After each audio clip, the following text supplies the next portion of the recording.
Nós estamos estudando então em Êxodo capítulo 23, lemos o versículo 3, já falamos na semana passada sobre isso. Vamos hoje para o versículo 4, lembrando que depois que o Senhor passa para Moisés os 10 mandamentos, a seguir nós vemos lá no início logo depois dos 10 mandamentos, está lá em Êxodo 20, a partir do capítulo 21, o Senhor então está trazendo, através de Moisés, estatutos, que seria o quê? Nós vemos que é como se fosse um desdobramento, na verdade, da lei. Porque tudo que a gente lê nos estatutos, na verdade, se observar a lei, já estará observando o que está dentro dos estatutos. É que nem quando nós falamos, sobre o que eu devo fazer para agradar a Deus. Amar o Senhor de toda a tua força, de todo o teu entendimento, de todo o teu coração, de toda a tua alma, e ao próximo como a ti mesmo. Isso é cumprir o mandamento. De fato é isso. Se nós amarmos o próximo como a nós mesmos, o que mais que eu vou ter? Se eu fizer isso, o que mais que eu vou ter que observar em relação ao próximo? Não tem mais nada.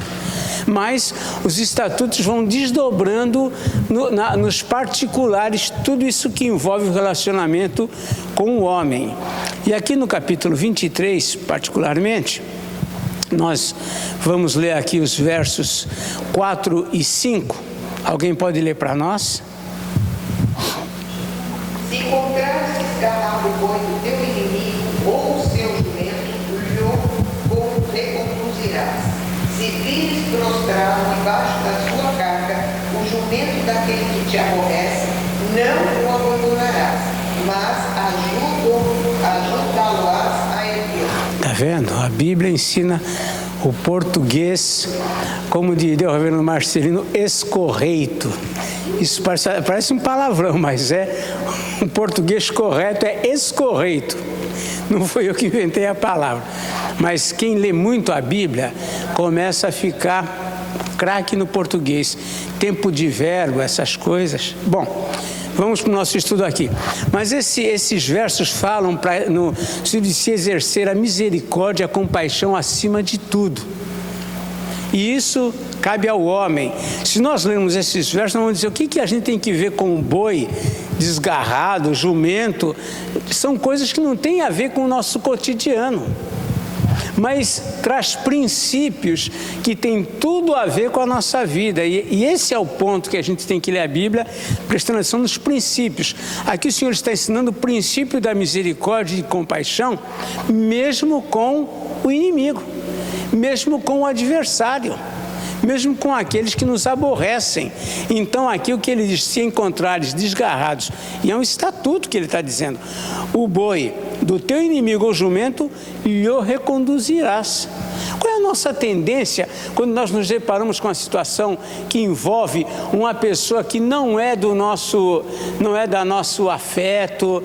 Pelo contrário, vamos dizer assim, é o desafeto. Você encontra alguma situação de uma necessidade de longe assim, você vai se aproximar para perguntar se você está precisando de ajuda? Geralmente o nosso pensamento é agora deixa ele que se vire. Nós encontramos isso dentro da igreja.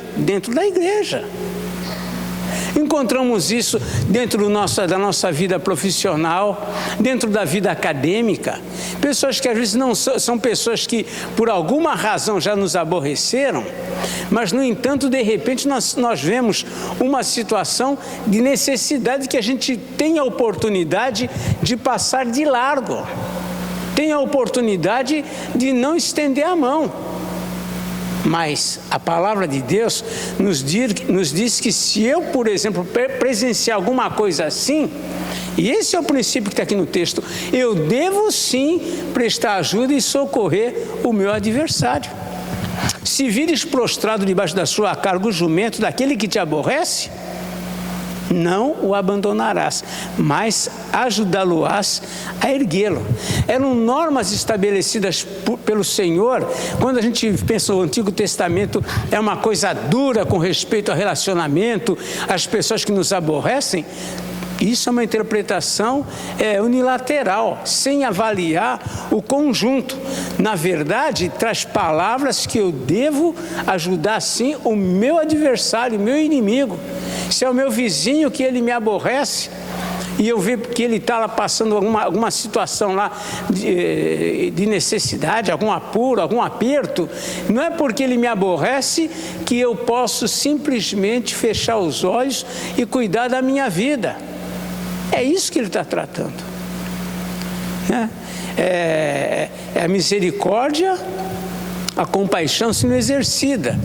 E a gente vê que essa aliança com Deus deveria levar o povo a viver além, acima do ideal humano. Porque essa não é uma atitude normal. Certamente, se você fizer isso pelo teu adversário, ele vai ficar pensando, por que essa pessoa está me ajudando? Por que essa pessoa que eu aborreço está, de alguma maneira, interessada em me socorrer? E é possível que até esse cuidado, essa atitude em relação ao inimigo, é possível que após o exercício de alguma coisa assim, talvez houvesse até reconciliação, houvesse até uma motivação diferente nesse relacionamento. E nós pensamos, por que nós não aplicamos isso no todo da nossa vida? Às vezes a nossa atitude com pessoas que não são do nosso afeto é deixar de lado. Traz ela um pouco mais perto, uma hora convida ela, escuta, vamos tomar um café? Quem sabe a relação iria mudar. Quem sabe a partir de você dar um passo, mas sempre, o outro me aborrece, como que eu vou? Mas é isso que gera mudança. A proposta de Deus na palavra, na sua palavra para nós, é a gente viver acima daquilo que o mundo tem como ideal, como um padrão normal e comum de viver. Então, por vezes, nós passamos tempos sem falar com uma pessoa, ou aborrecida, às vezes pessoas até próximas, e como eu disse, às vezes dentro da igreja, porque a gente não para um dia para... Deixa eu mudar a história. Escuta, vamos tomar um café, passa lá em casa tomar um café esses dias. A pessoa talvez ficasse pensando, o que ele está querendo? O que esse camarada, o que esse irmão, né? Você é da igreja, o que esse irmão, essa irmã está querendo fazer? Mas aí é quando Deus me toca no coração, poxa, orar, esse cafezinho para ele. Olha, no domingo, a senhora vai ler o boletim e a senhora vai ver essa questão do tocar no coração. Tem coisas que não tem que Deus tocar no coração. Eu devo fazer. Eu não preciso esperar Deus tocar o meu coração às vezes. Eu sei. Eu sei que é muito mais fácil. Então, eu sei que é mais fácil quando Deus toca no coração, aspas. Mas não é assim que o crente deve viver. É a palavra que diz para viver assim. Não precisa Deus, quando Deus tocar o meu coração, não é quando Deus tocar o meu coração, é o que eu devo fazer e preciso fazer. Ela não pode falar isso, que ela faz. Não, é lógico. Ou Deus toca o coração da senhora todo dia. Então, que bom que Deus já toca no seu coração, mas independente de Deus tocar o nosso coração, esse é o nosso dever. Não precisa Deus tocar o meu coração para eu procurar estabelecer a paz com o meu inimigo, com o meu adversário. Não precisa disso aí, Deus me tocar o coração. Quando Deus me tocar o coração, não. A palavra de Deus, a palavra já te ordena isso. Como que você vai esperar Deus tocar o seu coração? Deus já colocou aqui para isso. Então, essas coisas trazem princípios para nós, né? Não precisa, eu nunca vou ver talvez o boi ou o jumento do meu inimigo em apuro, mas eu posso passar ali, ver o meu vizinho carregando uma carga pesada, ver o meu vizinho numa situação, ver aquele camarada que é chato, mas é o momento de eu me aproximar. É capaz, né? Muito bem. Fala. Ela é suficiente. Então, tudo que a gente precisa está dentro. Porque às vezes a gente fica, vou esperar Deus falar no meu coração. Mas Deus fala todo dia. Tá? Ele falou, precisa Ele aparecer no sonho, nem nada dessas coisas. E tem muitas igrejas que vão pegando esse negócio, porque Deus falou para mim, eu tenho que dizer isso. Não, Deus falou para mim, está escrito aqui. E falar fora disso já não é muito de Deus, né? Está fora. Já. E isso que a gente está vendo, né, sobre o problema do teu vizinho, né, que te aborrece, não é o teu vizinho, mas você está vendo lá o jumento do teu vizinho cair, você vai lá, pega e leva de volta para ele, vai conduzir para o dono. Isso é um princípio que Deus está ensinando o povo, que a vingança não pertence a nós. Porque às vezes a gente vê a ética do mundo, que também é a ética da nossa natureza, é olhar e falar assim, agora eu vou fazer de conta que eu não vi, ainda vou sair falando, tá vendo o que está acontecendo lá? Foi justiça de Deus. É a mão de Deus. Isso é a mão de Deus. Muitas vezes eu falo, entendeu? Às vezes a gente tem essa pretensão, sabe? De ser o juiz e ainda atribuir isso a Deus. E o que a Bíblia ensina é que não. É verdade, né? É verdade. Esse princípio já se conecta com o princípio do pensamento, né? E de se dar outra face. Isso. Por isso que quando a gente fala, Jesus trouxe... Não, o que ele está são aplicações do que já estava escrito desde o passado, mas que o povo perdeu de vista. E esse conceito também tem a ver com aquela palavra que fala que quando você paga o mal com o bem, você amontoa brasas vivas sobre a cabeça da pessoa. Ou seja, é aquilo que o senhor colocou. A pessoa fica incomodada de tratar você mal porque você está fazendo bem para ela. Então, é difícil, né? Você fazer um mal e a pessoa está fazendo um bem para você. Você está sendo antipático e ela está sendo generosa com você. Né? Quantas coisas a gente podia resolver com diálogo, com bate-papo, mas ninguém quer começar, ninguém quer ser a parte que toma a iniciativa.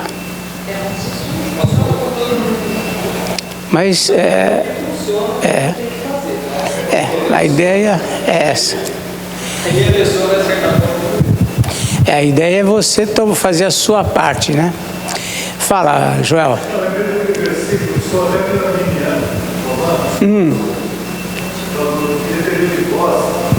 Isso. Enquanto depender de vós, tende paz com todos os homens. Muito bem, então vemos aqui um princípio do exercício da misericórdia e compaixão, mesmo com o nosso adversário, com aquele que nos aborrece. Versos 6 a 9, nós vemos aqui uma outra ideia, né? No sentido de rejeitar a todo custo a corrupção e preservar o que é direito. Pode ler alguém versículos 6 a 9.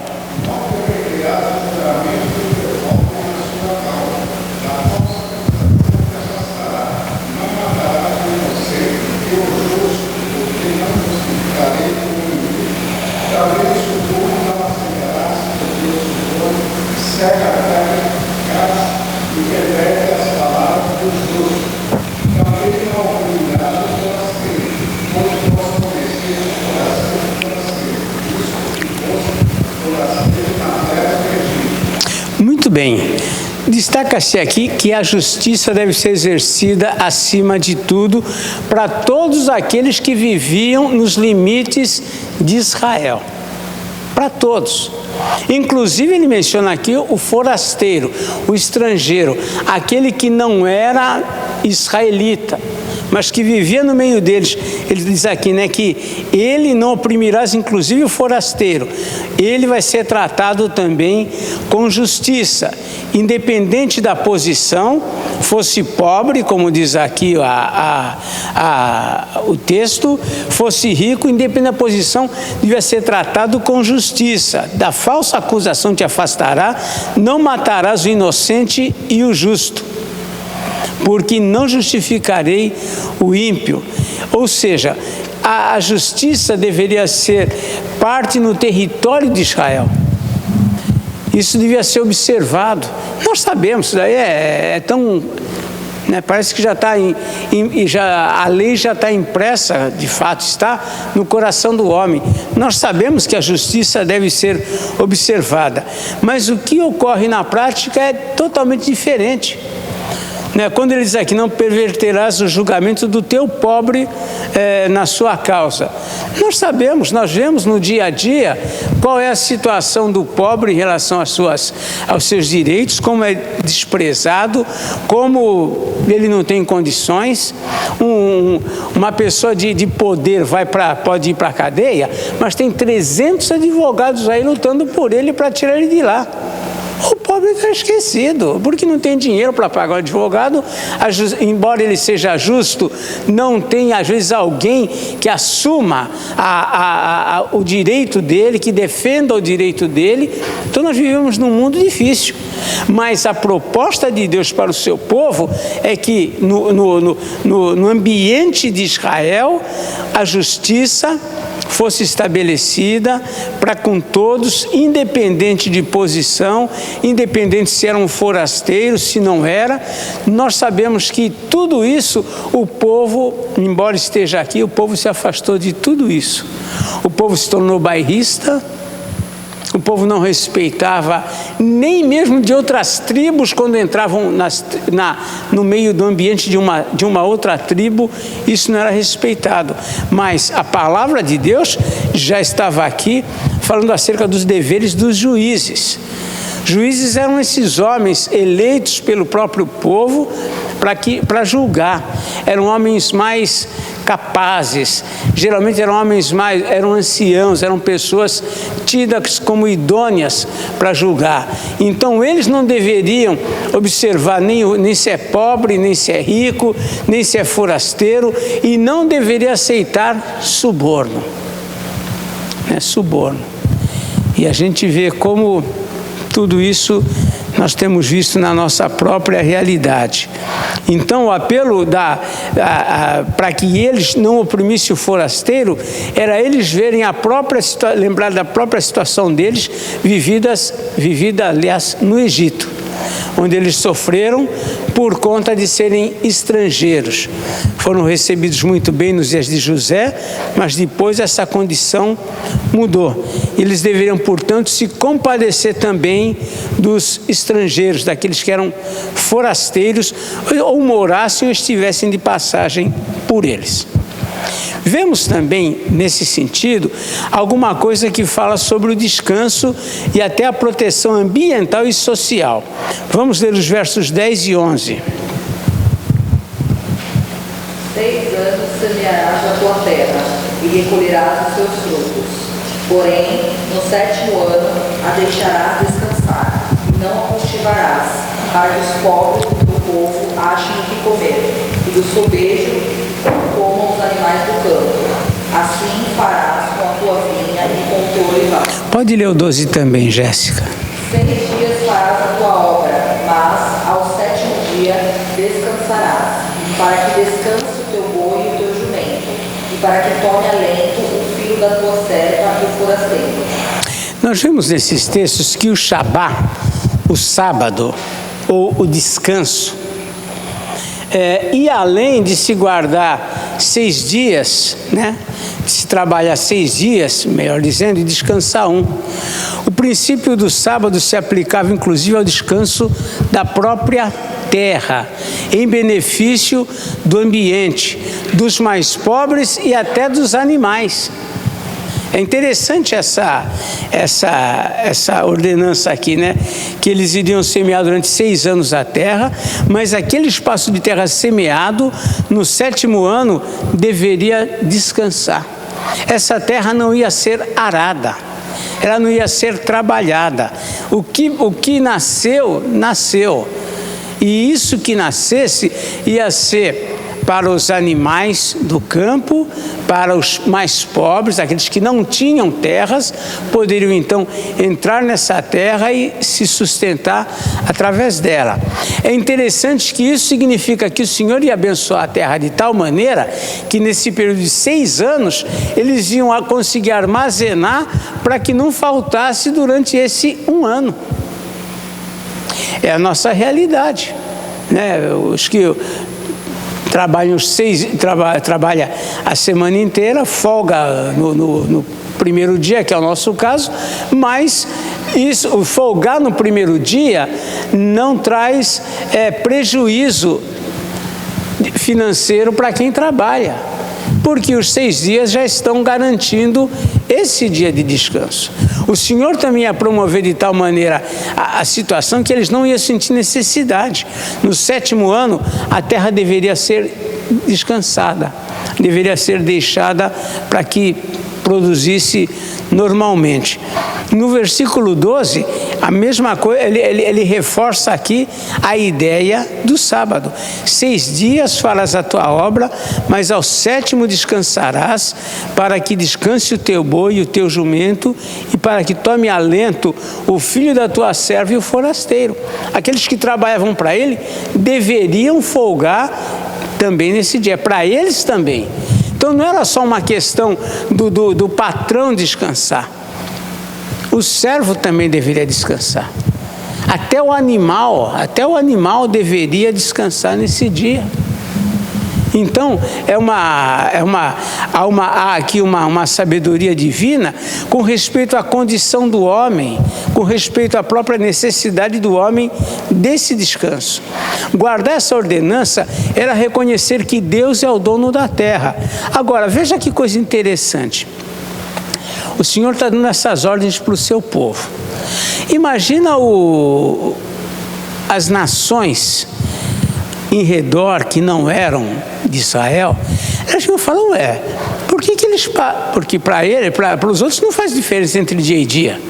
Por que eles chegam todo 7º dia, eles param, os animais ficam ali encostadinho, quietinho, ninguém faz nada. Tudo isso era um testemunho. Isso fazia com que essas nações pensassem, por que será que eles param? Era oportunidade para Israel testemunhar acerca do Criador, acerca do fato de Deus criou o mundo em 6 dias e descansou. Por que vocês param hoje? Nós paramos porque o nosso Deus, que criou os céus e a terra, Ele criou todas as coisas em 6 dias e no 7º Ele descansou. Era testemunho. Não uma coisa também sem sentido. O Senhor não dá ordens para nada, por capricho. Tudo tinha uma motivação, claro, um testemunho da parte de Deus. E os povos iriam ver essa diferença na vida de Israel. Essas leis visavam causar nítida separação entre o povo de Deus e os outros povos. As leis que iam reger Israel eram leis diferentes de todos os povos em redor.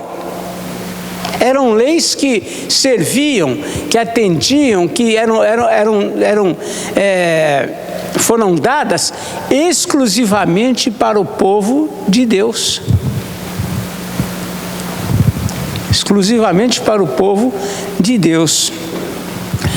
Soma-se a isso essa ideia aqui no versículo 13, né? Pode ler o 13, alguém? Em tudo que vos tenho dito, andai apercebidos. Do nome de outros deuses, nem vos lembreis, nem se ouça de vossa boca. De tudo que eu vos tenho dito, andai apercebidos. Prestem atenção. Não perca de vista. Anda atento, né? E ele reforça aqui mais uma vez a questão da idolatria, né? Os outros deuses nem vos lembrei, nem mencione na vossa boca o nome desses deuses. É o que o Senhor está aqui ordenando. Então, nós vamos vendo aqui, como eu disse, os mandamentos sendo destrinchados, sendo detalhados. Cada um deles detalhados aqui. Na verdade, né, tudo isso daqui, se observasse como os mandamentos, tudo isso daqui seria dispensável. Mas o homem tem necessidade desse detalhamento. Vemos a seguir aqui que o Senhor vai falar sobre as 3 festas que o povo de Deus deveria se reunir, deveria celebrar essas 3 festas. Essas 3 festas, na verdade, eram marcos para que o povo não esquecesse do que aconteceu. Quando nós temos hoje a ceia do Senhor, né? Jesus diz: fazei isto em memória de mim, uma ordenança. Todas as vezes que comerdes este pão e beberdes este cálice, anunciais a morte do Senhor até que Ele venha. É um marco. O cristão, ele tem o dever de participar regularmente da ceia do Senhor, salvo situações atípicas, mas ele tem esse dever, é uma ordenança. Assim também aqui haviam 3 festas que nós vamos agora falar um pouco sobre elas. Então pode ir lendo alguém do versículo 13, o versículo 13, aliás, versículo 14 e o 15, por favor. 3 vezes no ano que celebrareis festa. Guardarás a festa dos pães asmos, 7 dias comerás pães asmos, como te ordenei, ao tempo apontado no mês de Abibe, porque nele saíste do Egito. Ninguém te pareça de mãos vazias perante mim. Muito bem. Primeira festa mencionada, festa dos pães asmos. Segunda festa, o verso 16. Guardarás a festa da cega dos primeiros frutos do teu trabalho, e houveres semeado no campo, e a festa da colheita. Terceira. Pode ler. A saída do ano, quando recolheres do campo o fruto do teu trabalho.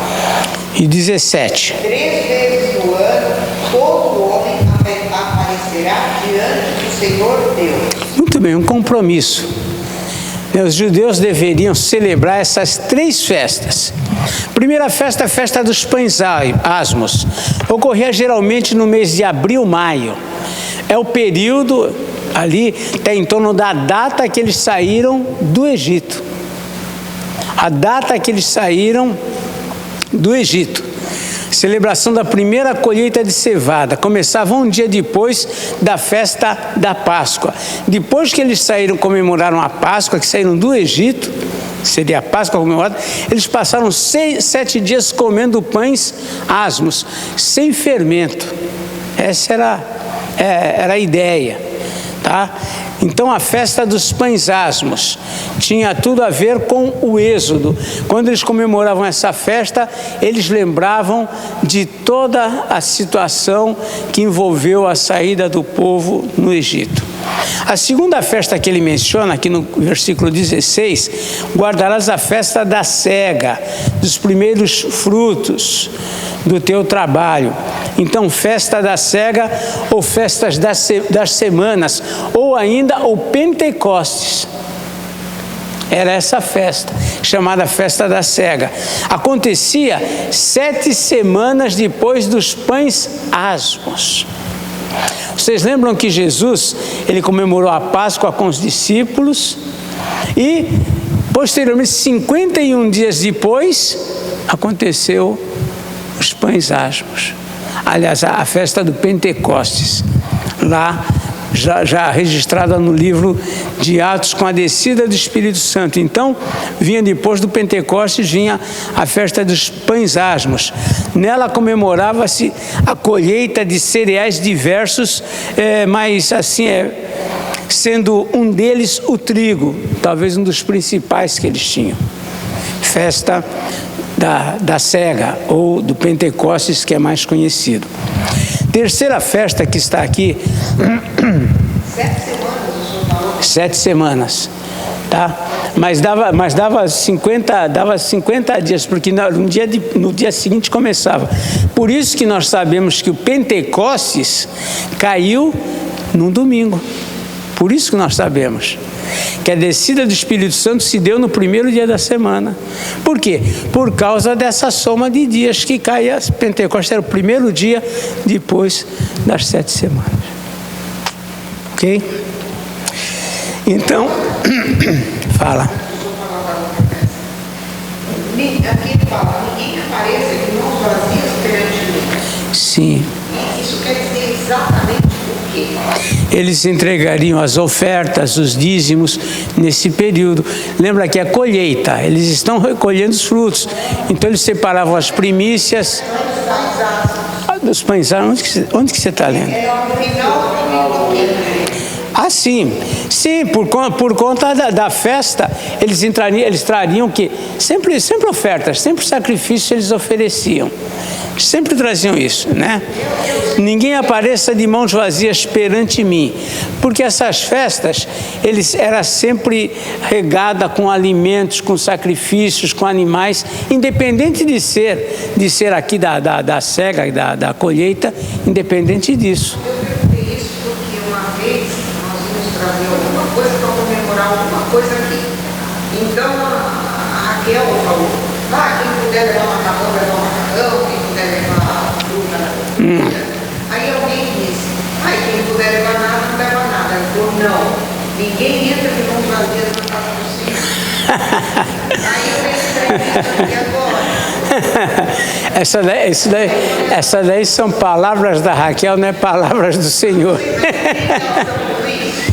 Não, ela quis dizer o seguinte, o que ela quis dizer, eu acho que ela quis dizer o seguinte, olha, todo mundo tem um mínimo que seja para oferecer, para dar. É nesse espírito, mas não que ela tivesse em mente algo nesse sentido. Sim. Ela usou um termo da Bíblia para falar na hora o que ela entendia, que todo mundo tem alguma coisa para dar. Nem que seja um refrigerante, nem que seja um pacotinho de bolacha.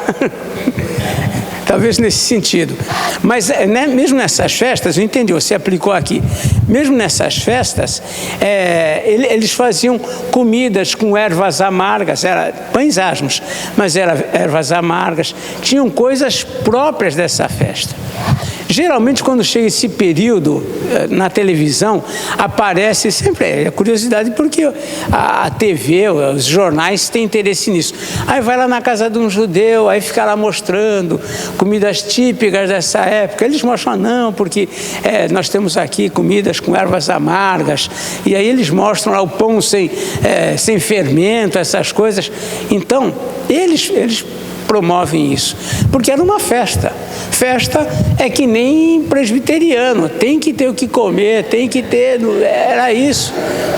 Eu não sei se presbiteriano, acho que não, presbiteriano que é que nem eles, porque eles já chegaram primeiro, né? Então nós é que observamos, mas é isso. É o primeiro mês deles, abril, maio, porque o ano deles começa em abril, maio, não sei a data exata, posso até ver a data exata. Do Egito.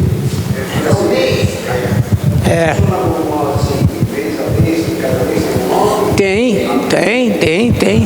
Cada mês tem um nome. Semana que vem, se eu lembrar, vou trazer um calendário judeu que eu ganhei, aí eu mostro para você, tá? Mas é isso mesmo, o primeiro mês tinha o nome de Abib e começou com a Páscoa, marcava esse início, tá? Então, depois vinha o que? A festa dos tabernáculos. Celebrava-se a colheita final e fim da estação agrícola. Era por volta do mês de setembro. Então, em setembro, era o final de toda a colheita, né? Porque essa daqui é a colheita final. Naquele lá era dos cereais. Agora a colheita final em setembro, é quando colhe tudo e vem um período que não vai ter mais. Isto. A cega do Pentecostes, né?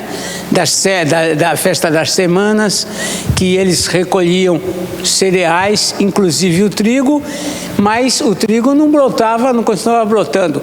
Em setembro eles colhiam todos os demais frutos que eles plantam. Eles dormem até fora da casa, eles fazem uma tenda. Porque, exatamente, eles fazem a festa dos tabernáculos. Tem os que têm chácara, fazem... É uma festa própria para isso. Tá? Durante essa festa, o povo fazia tendas de ramos e folhas para habitar, em memória do tempo no deserto. A festa dos tabernáculos, eles lembram o período do deserto, que eles habitavam onde? Em tendas. É nesse período. Eles fazem com ramos, com galhos de árvores. Coisa que eu, quando era criança, a gente só inventava essas coisas. Aí a gente cresce e não quer mais. Cresce e não quer mais. Muito bem. Essas festas, posteriormente, estas festas passaram a ser celebradas no Templo de Jerusalém. Mas aqui está sendo aqui a ordem dada aqui no deserto, né? Eles ainda não sabiam que eles iam passar 40 anos comemorando essas festas no deserto. Mas a ideia depois era isso ser celebrado no templo, onde o Senhor iria estabelecer como o lugar dele. Eles estão no deserto, mas eles não sabem que eles vão passar os 40 anos. Eles dormiam em tenda para o tempo. Esse tempo que eles estão no deserto. Porque ali o que... Isso. Entendeu agora a ideia? Nós tínhamos aqui na igreja o tino. O pessoal lembra do tino, não lembra? O tino, ele fazia parte de uma igreja que o pai dele mesmo, acho que... Não era, o pai dele, acho que mesmo que fundou a igreja, não sei bem a história lá. Mas eles criam em Jesus, mas eles viviam segundo os princípios judaicos. É uma mistura. Esses são exatamente judeus messiânicos. Mas eles, quando chegava a festa dos tabernáculos, eles se reuniam em São Paulo, em alguma fazenda, em algum sítio, alguma chácara que alguém tinha, e eles então passavam uma semana dormindo em coisas desse tipo. Esse é o tino. É o tino. É ele. Mas é ele. Não, ele voltou para a igreja dele.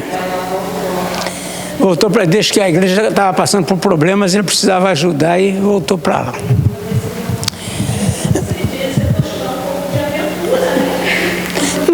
Não deixa de ser interessante. Olha, veja só como é interessante, né? Chega alguém novo na igreja, chegou na semana antes da festa dos tabernáculos. Olha, semana que a gente vai ter a festa dos tabernáculos. Festa dos tabernáculos. O que é isso? A gente vai dormir em barraca de folha, de galho, não sei.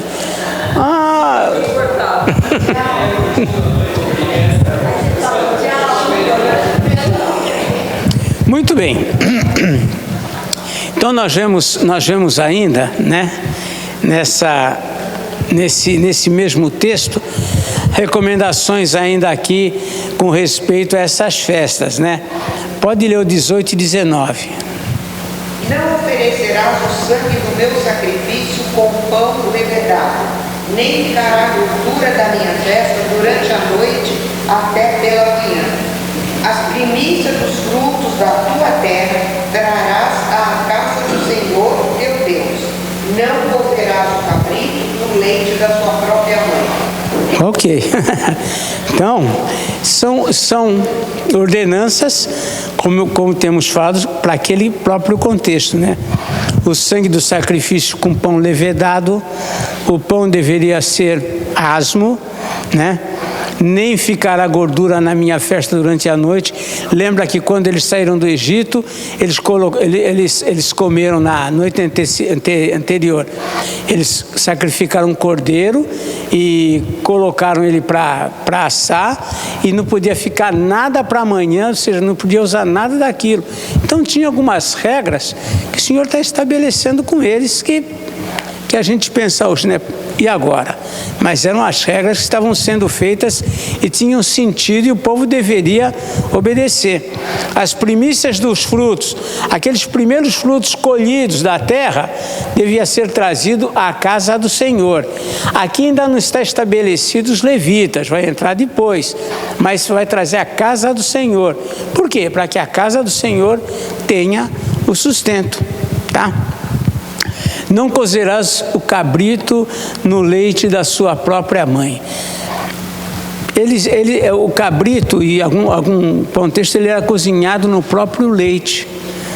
Mas, veja só, a gente fala, mas que diferença faz para o próprio cabrito, depois de morto, se ele é cozinhado ou não?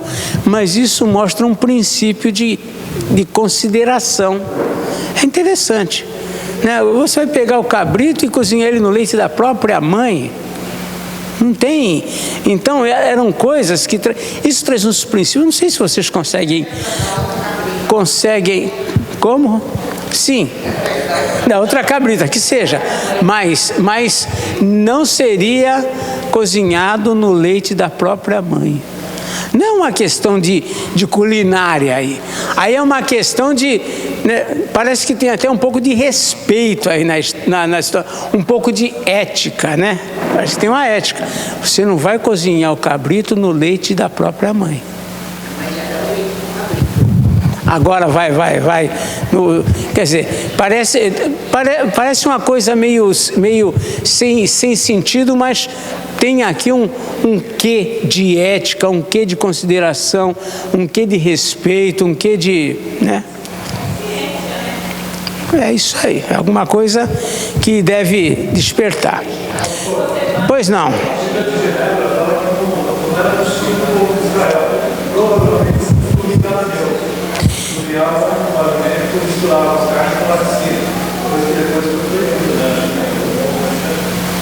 É possível, porque acabava influenciando, né, esses costumes entre eles lá, apesar de ser dos cananeus, essa cultura se entrelaçava ali.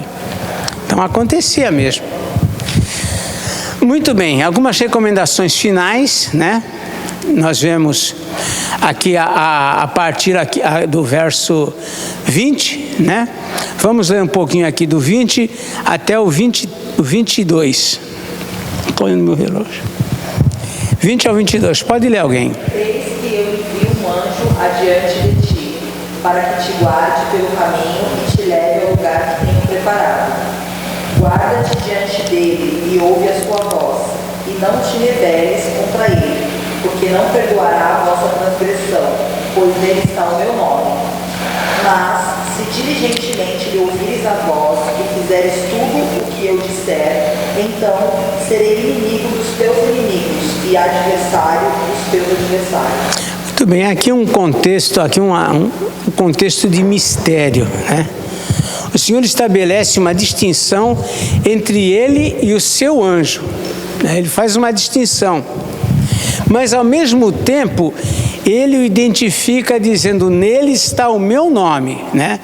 Envio um anjo adiante de ti para que te guarde pelo caminho, guarda-te diante dele, ouve a sua voz, não te rebeles contra ele, pois nele está o meu nome. Há uma identidade do Senhor com esse anjo. Aí a gente fala: mas como que era isso?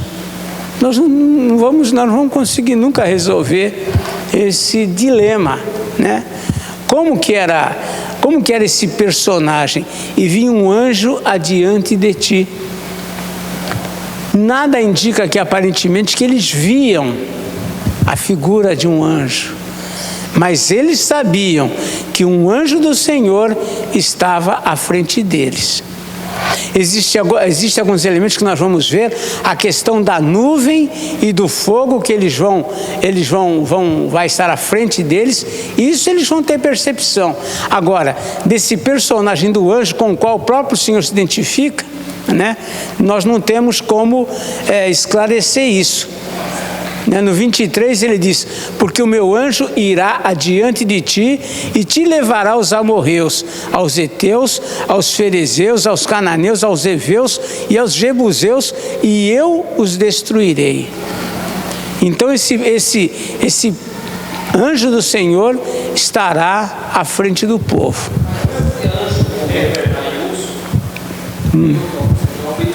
É uma referência a Alguns teólogos defendem. eventos que aparecem anjo com letra minúscula. Sim. Com nome próprio, não sei. Sim. A palavra que é, né?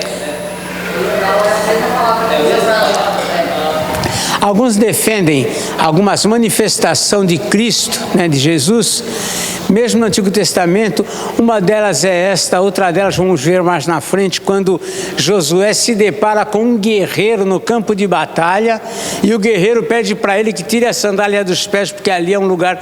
Alguns entendem que seria ali aparições de Jesus, uma teofania. É esse o nome que na teologia, uma teofania. Então alguns defendem de fato isto, mas essa presença do anjo não significa que era alguma coisa visível. Nós também sabemos, lá pelo Salmo, acho que é o Salmo 34, que diz: o anjo do Senhor acampa-se ao redor dos que o temem e os livra. E nós não vemos, mas cremos. Então, como?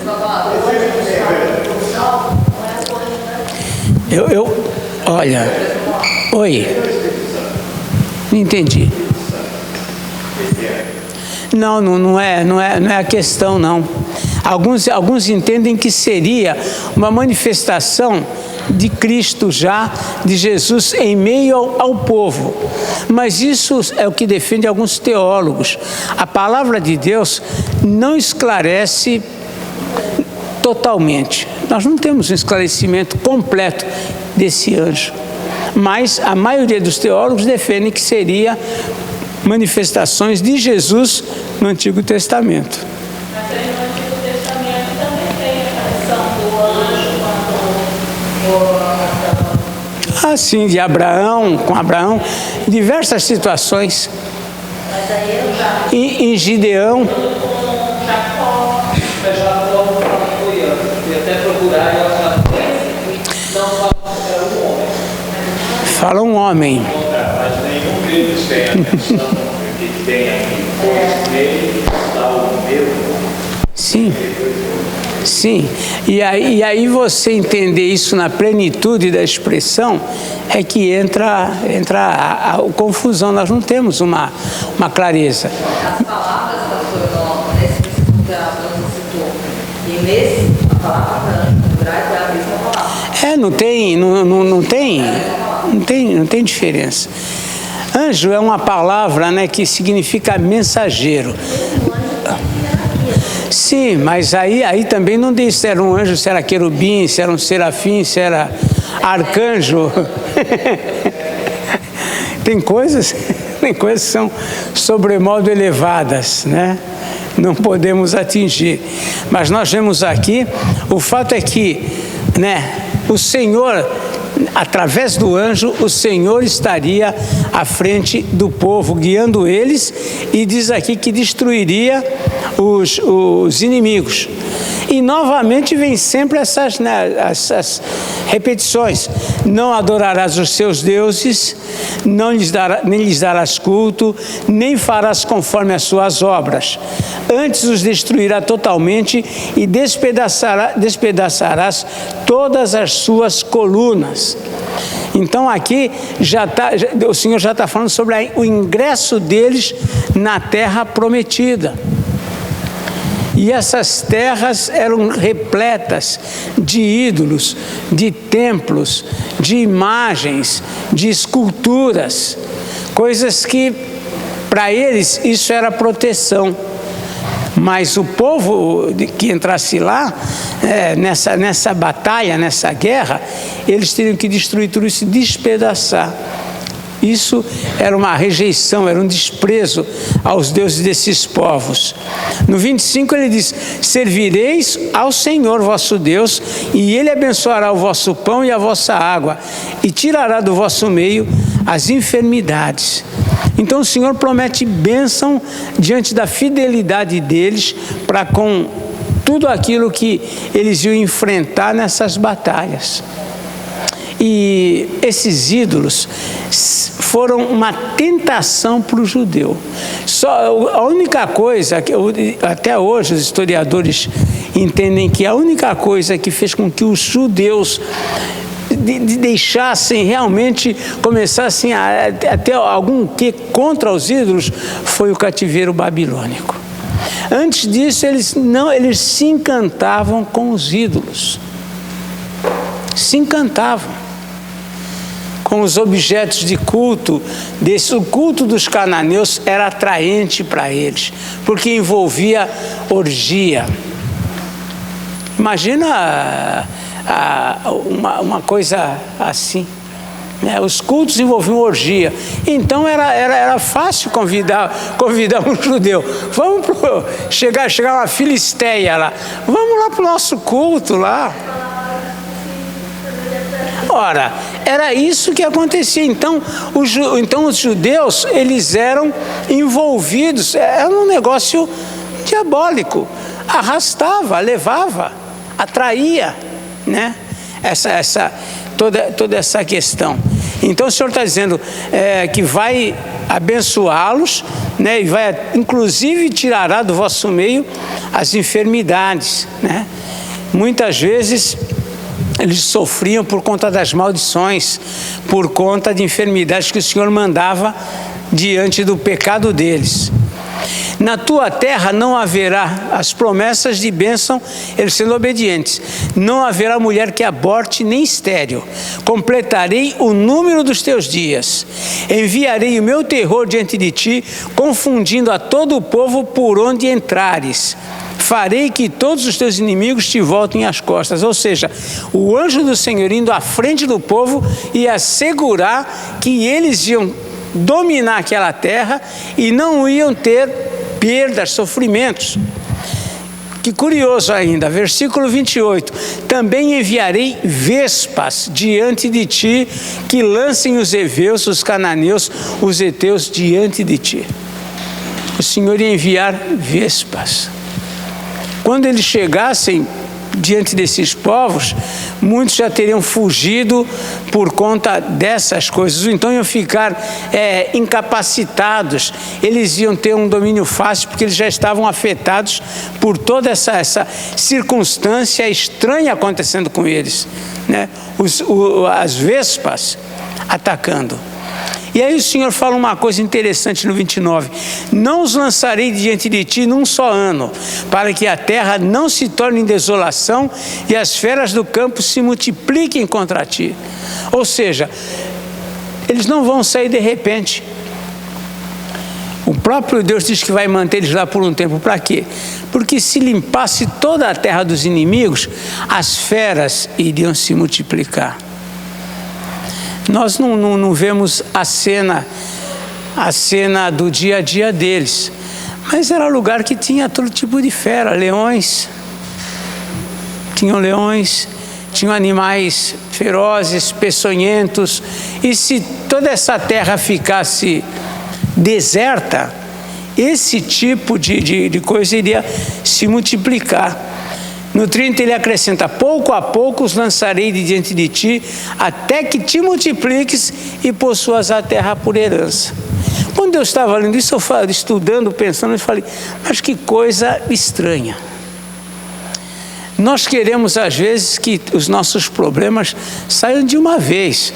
Israel falou, não Senhor, tira todo esse povo daí, que é melhor. Deus fala, não, deixa os inimigos aí ainda. Por quê? Porque ele sabia que se tirasse os inimigos de lá, viria outras situações. Às vezes nós não entendemos por que alguns problemas, por que às vezes a terra não fica livre dos inimigos. Por quê? Se às vezes Deus fizer algumas coisas, isso trará outros desdobramentos que nós às vezes não pensamos. Nós queremos nos livrar dos inimigos. Deus fala, não, deixa eles, vai ter a hora que eles vão cair, vai ter a hora que eles vão sair. Então, nós precisamos nos render à sabedoria e à direção de Deus com respeito a estas coisas. Para nós, às vezes, parece uma coisa difícil a gente esperar esse tempo, né? Acho que o ideal para Israel é falar, não, Senhor, acaba logo com eles. Deus fala, não, não é bom fazer isso. Né? Até quando, né? Às vezes é difícil para a gente entender o melhor de Deus. Às vezes não, geralmente é muito difícil para a gente. O tempo de Deus, o projeto de Deus.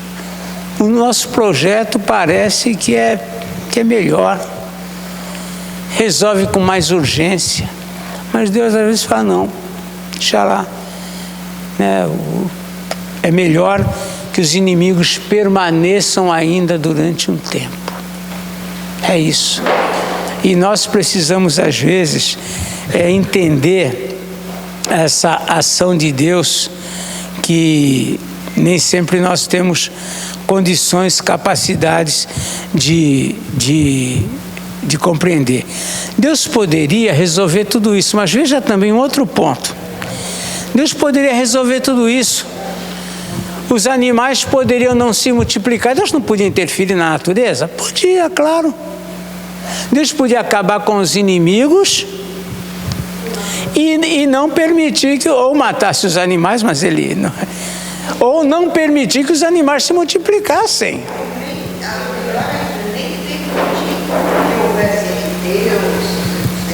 Também, pronto, melhor ainda, não é? Acabou. Vocês estão entendendo? Vocês estão entendendo? Ainda bem que é o plano de Deus que prevalece e não o nosso.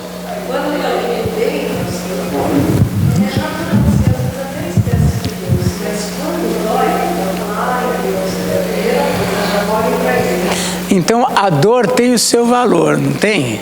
Tem.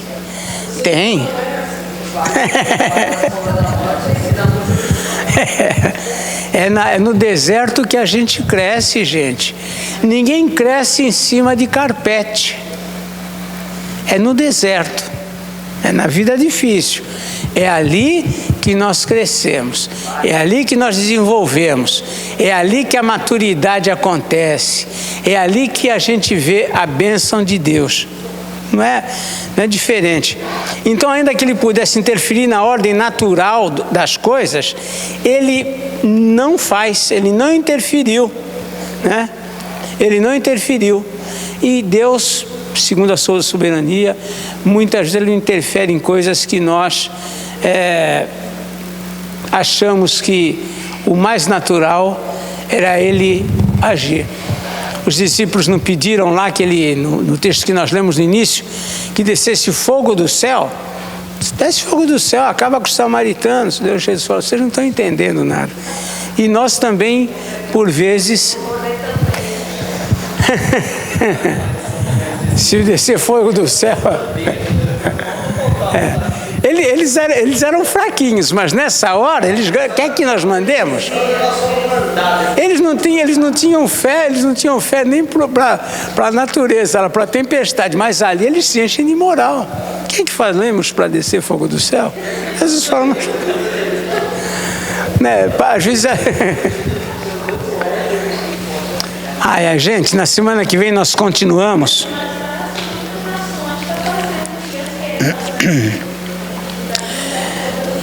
Na semana que vem nós continuamos, porque agora nós vemos que tudo isso que nós estamos tratando há meses está acontecendo ali no pé do monte. Moisés ainda vai subir o monte para pegar as tábuas. Aí vai vir dificuldade. Mas é outra história.